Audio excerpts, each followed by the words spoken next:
республике за сутки выявлено 207 новых случаев коронавируса. Причем его география распространилась на столицу региона и сразу на 26 районов.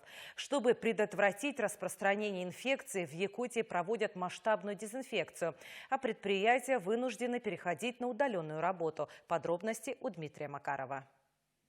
Вместо привычного потока людей у Центра обслуживания потребителей затишье. Двери закрыты и висит объявление о переходе на дистанционный режим работы.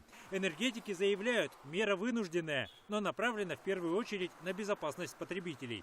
В последние дни слишком много клиентов не согласны соблюдать санитарные ограничения. Часть потребителей выказывает недовольство тем, что мы требуем, чтобы потребитель обслуживался в маске. При этом заставить людей не приходить невозможно.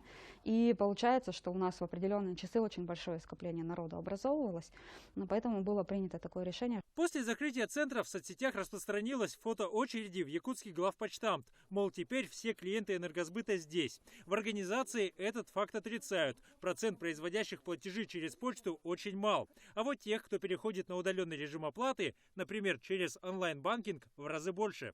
Сервис удобен для потребителей, востребован, и действительно ничего сложного в этой оплате нет. Такие меры оправданы, говорят специалисты. Число заболевших COVID-19 с каждым днем растет. Только за последние сутки зарегистрировано рекордные 207 новых случаев коронавируса. Причем большая часть приходится на Якутск. Александр Сергеевич Николаев провел оперативное совещание и поставив задачу.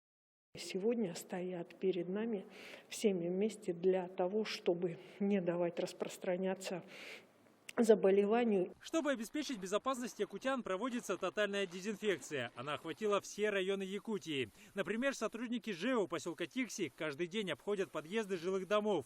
У каждого в руках тяжелый аппарат со специальной жидкостью, которая обрабатывает все контактные поверхности. У каждого, считай, по 3-4 дома же.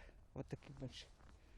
Поэтому по 4 подъезда. Некоторые у нас 2 дома вообще по 6 подъездов имеют.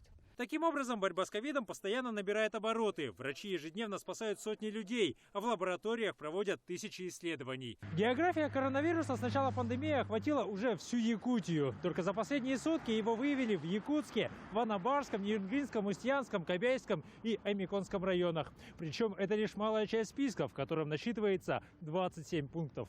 Поэтому закрытие пункта приема платежей – одна из немногих действенных мер в борьбе с инфекцией. Ведь то, что можно сделать удаленно, не должно становиться поводом для очередей.